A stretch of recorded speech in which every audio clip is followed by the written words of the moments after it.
500 years ago, the whole world lived in harmony. The land was fertile and people worked together to develop Kumandra, a conglomeration of 5 kingdoms that together formed the shape of a dragon.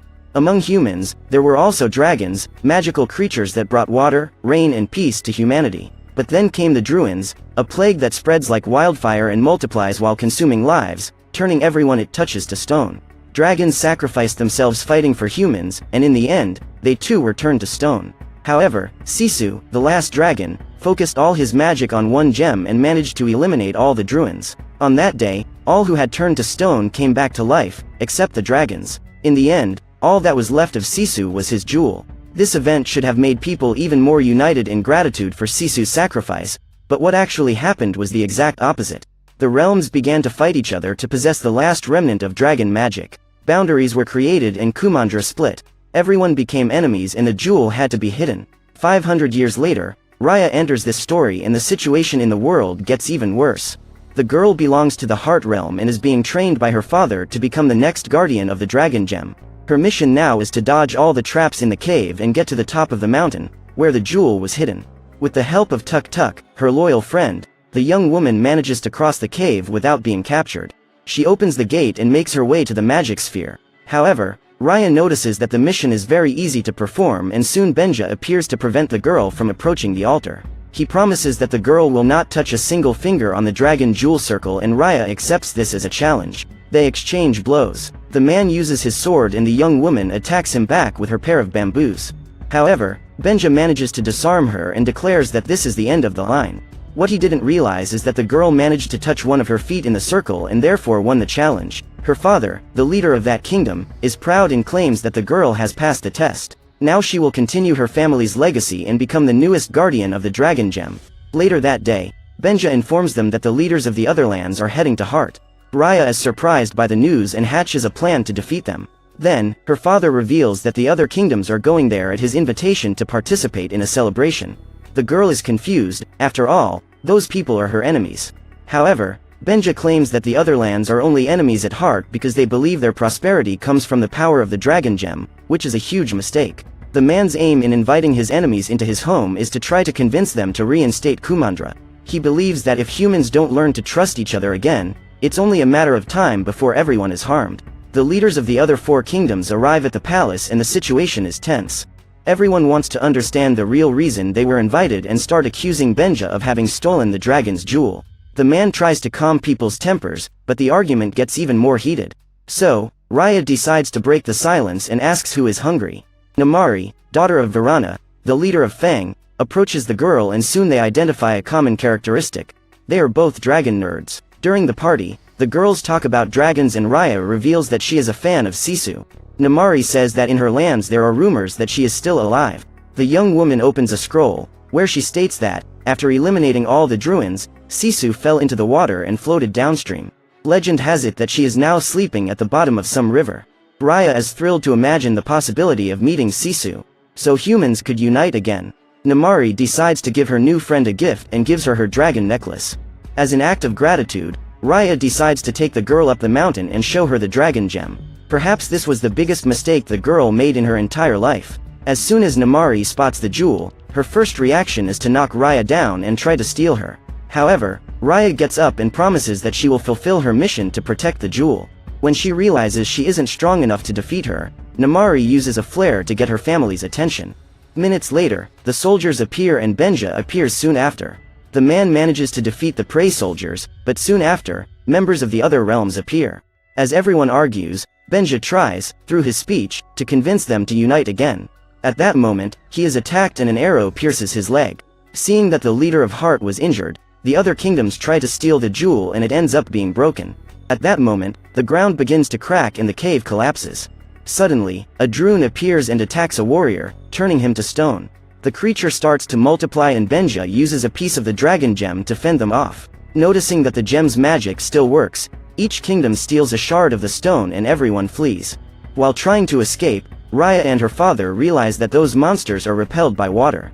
They manage to reach the bridge, but those creatures are getting stronger and more numerous. Due to the wound on his leg, Benja knows he won't be able to escape. So he gives his dragon jewel shard to his daughter and throws her into the river. While falling, Raya sees her father being turned to stone. 6 years have passed since that terrifying day, and the young woman continues her journey in search of Sisu. This time, she is in tail along with Tuk Tuk, which is now gigantic. The animal transports Raya across the desert. On the way, all they find is a sea of sand and stones.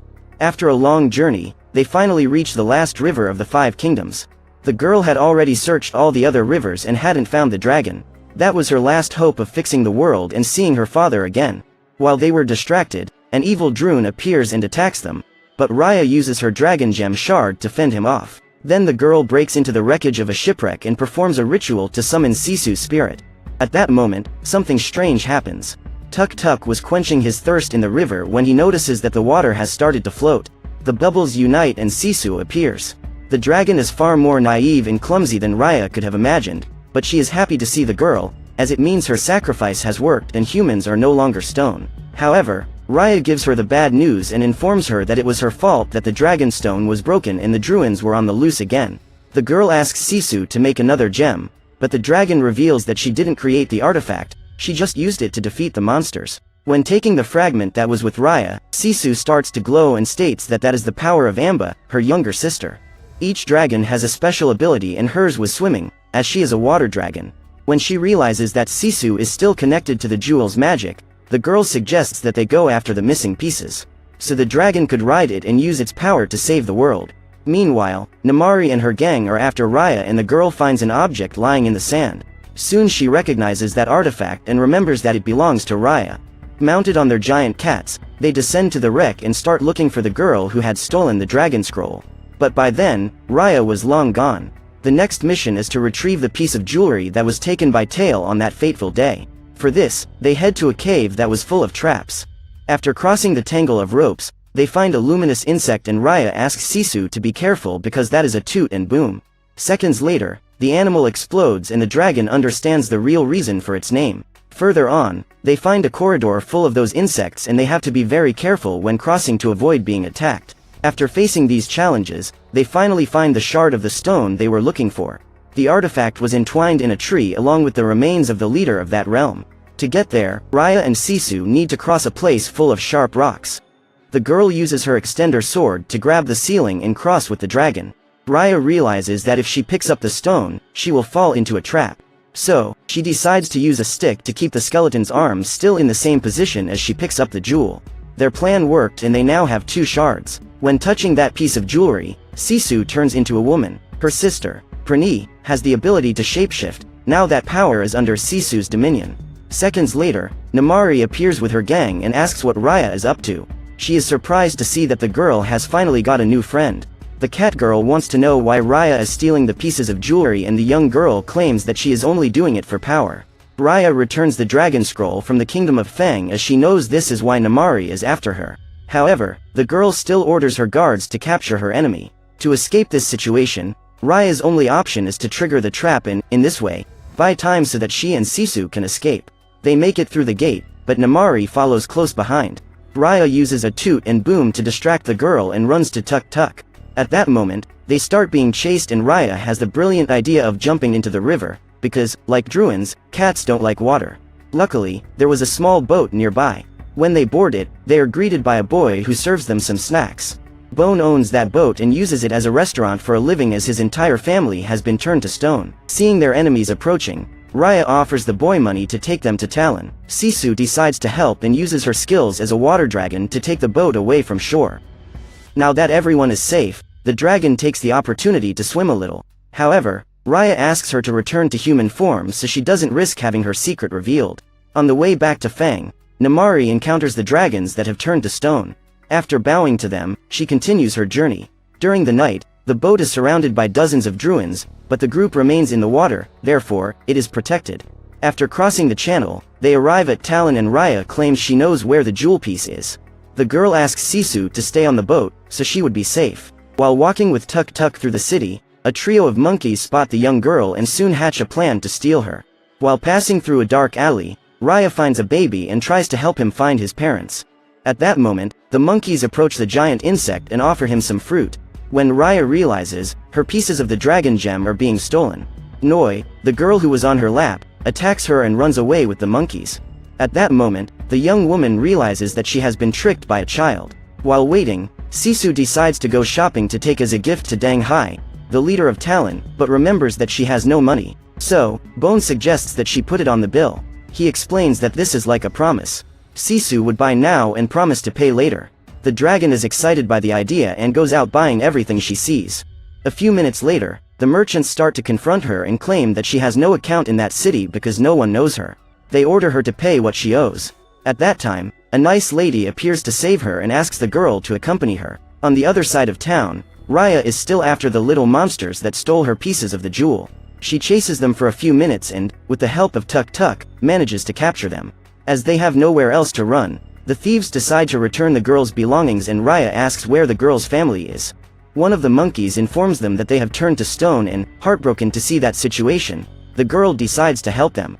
Raya asks them to distract the guards while she breaks into the castle. In exchange, they could eat all they wanted on Bone's boat. When she arrives at Dang Hai's palace, the young woman discovers that the man has turned to stone, therefore, the piece of jewelry was with Dang Hu. Sisu informs her that she was looking for some gifts to deliver to Dan Hai, the head of that kingdom. So the old woman promises to take her to him. However, when she walks through the gates, she finds that everyone there has turned to stone. A drone appears and tries to attack her, but is repelled by the piece of jewelry in Dang Hu's hands. The woman orders Sisu to tell her where she can find the other pieces of jewelry and the girl is disappointed that she has been tricked. As far as she could remember, humanity was fair and trustworthy, but that was all in the past. The woman threatens to arrest her there if she doesn't give her the information she needs. However, luckily for Sisu, Raya and Tuk Tuk show up to save her. The girl steals the piece of the jewel from the woman's hands and gives it to Sisu, who, by touching it, acquires the power of her brother Jagan's mist. When they arrive at the boat, they find Bone serving food to the girl and her monkey friends. Now that the quest is complete, they make their way towards the next realm. In Fang, Varana receives bad news from her general. The woman claims they are running out of space and need to expand to the mainland. The problem is, by doing so, the entire realm would be susceptible to the threat of the Druins. At that time, Namari appears and informs them that he may have the solution they need. The girl informs her that she found Raya and discovered that she is collecting the other pieces of the gem. Her plan was to take the royal army to the Kingdom of Spine to intercept it. Varana, her mother, accepts the young woman's request and orders the general to prepare the royal army so that Namari can command it. Back on the boat, Sisu is thoughtful. She says it's hard to be a human being because people have small heads, no tails and lie to get what they want. Upon hearing this, Raya states that the world is destroyed, therefore, no one can be trusted. But Sisu counters by saying that perhaps the world is destroyed precisely because people don't trust each other. At that time, Raya remembers her father, because he thought like Sisu and ended up being stabbed in the back. When they arrive in Spine, Sisu takes a pot filled with delicious food that Bone had prepared and runs away. Raya goes after her and the dragon claims that she will prove to the girl that she is wrong. But when they approach the gates, they both end up being captured and tied up inside the cabin of a completely bizarre guy. However, Raya soon realizes that he is just a lonely man looking for company. Tuk Tuk and the rest of the team break into the cabin and the monkeys tie up Tong. Bone informs her that Namari and her army are at the gates and Raya soon hears the girl's voice. She orders the people of Spine to hand over Raya, otherwise they will invade the kingdom. Looking out the window, Raya realizes that the entire population has been turned to stone and Tong reveals that he is the only survivor of the battle against the Druins. Raya asks her friends to flee while she distracts Namari and the others. Before leaving, she asks Tong to help her friends escape through another exit and gives him her vote of confidence. The girl opens the gates and both face each other. Raya uses her father's sword to fight and disarm her enemy, but ends up being knocked down soon after. She gets up and engages in hand-to-hand combat with Namari. At that time, Raya is defeated and Sisu decides to come back to help her. The dragon uses its mist to cover the warrior's vision and comes face to face with Namari. The girl gets emotional to see Sisu alive and is completely speechless. So, Raya takes the moment to run away. Now that their new friends have discovered that Sisu is a dragon, they decide to join them in their quest to fix the world. Tong hands over his piece of the jewel and Sisu acquires the rain magic, which belongs to her older brother Pengu. She uses the raindrops to form a ladder and ascend to the heavens. After having fun for a few minutes, she falls into the water. Later, Sisu takes Raya to Heart, her homeland. From above, she manages to see the statue of her father and, when she realizes it, she is already on the mountain where Benja hid the dragon jewel. Sisu informs that, 500 years ago, it was there that everything happened. She presents the statues of her brothers and tells them that they were the last dragons. In the battle against the Druins, all the dragons were turned to stone, except for Sisu and her brothers. However, Pengu, her older brother, refused to accept defeat and decided to make one last attempt. They united their powers in a sphere that later became known as the Dragon's Gem. Finally, they chose Sisu to take possession of the jewel and save that world. She says she doesn't know why she was chosen, however, she knew she trusted them and they trusted her. When Sisu felt her brother's faith in her, she grew stronger than she could ever have imagined and thus managed to banish the Druins from the Earth's surface. After revealing her story, Sisu asks Raya to trust Namari again, as this could be the solution they were looking for. Now the group must head to Fang in search of the last piece of the Dragon Gem. Namari arrives at her kingdom and informs her mother about the dragon that was with Raya. She claims that Sisu can fix everything they destroyed and bring everyone back. Then Varana claims that when everyone is back to normal, Fang's kingdom will be persecuted as the other lands blame them for what happened. So, the woman asks Namari to be calm, as she already has an action plan to put into practice. That night, Raya decides to follow Sisu's plan and ask for Namari's help. At her request, Noi and the monkeys bring the girl a package containing the dragon necklace along with a note. While having dinner on the boat, Raya and her friends see Namari's signal and go to find her. The girl has the piece of jewelry and gives it to Raya. At that moment, Sisu appears and intends to unite all the pieces of the jewel to bring people back. However, this was just another trap by Namari. She points a crossbow at Raya and orders the girl to hand over all the pieces of the jewel. Sisu tries to change her mind, but Raya realizes that Namari is about to shoot and uses her sword to try to stop her. At that moment, the dragon is hit in the chest and falls into the water. So, Namari takes her piece of the jewel and runs away. The water that surrounded that realm begins to disappear. Without the last dragon, the humans lost the only resource they had to stop the Druins. The evil creatures approach the palace and Raya, blinded with rage, goes after Namari. As everyone fled, she breaks into the castle and confronts the girl. Her mother had just turned to stone and they both start a duel. They exchange a few sword blows and Raya's friends use the other gem shards to save the residents of Fang. The palace is crumbling, but still, Raya's wrath keeps her from leaving until she defeats her greatest enemy. The girl manages to disarm Namari and is about to kill her, but decides to leave when she sees her friends fighting outside. She joins them and helps save those people. As they were about to cross the gate, the Druins surround Tuk Tuk, but the animal is saved by Namari. Suddenly, the ground beneath them collapses and the Druins manage to surround them.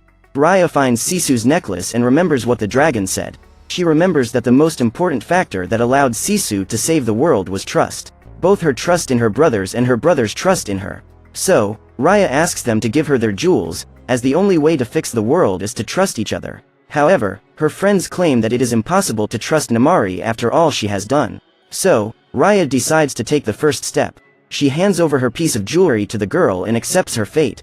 Seeing this, her friends decide to do the same and give their piece of the jewel to Namari. One by one, they join Raya and turn to stone. Namari sees an exit and thinks about escaping from there. However, she gives up on this idea and decides to stay to reassemble the jewel. However, her plan doesn't work and the dragon gem goes out. Namari joins Raya and is also turned to stone. Minutes later, when the Druins are gone, the gem glows again and dissipates its magic. The Druins are exterminated and all those who have turned to stone are returned to normal, including the dragons. The water fountains start gushing again and Raya is reunited with Tuk Tuk. In the hills, dragons appear coloring the sky. They gather at the lake and perform a ritual that brings Sisu back. She joins her siblings and then heads towards Raya to thank her. Namari and the rest of the team are nearby and the dragon wraps them in a hug. After saying goodbye, each of them can return to their kingdom and see their family again. Tong is reunited with his wife and son, Noi returns to her parents, and Bone is back to his siblings. Raya and Tuk Tuk arrive in Heart and the girl is finally able to see her father again. Sisu appears soon after and informs him that Raya has brought some friends. At that instant, the leaders and inhabitants of all the other realms appear and gather to form the new Kumandra.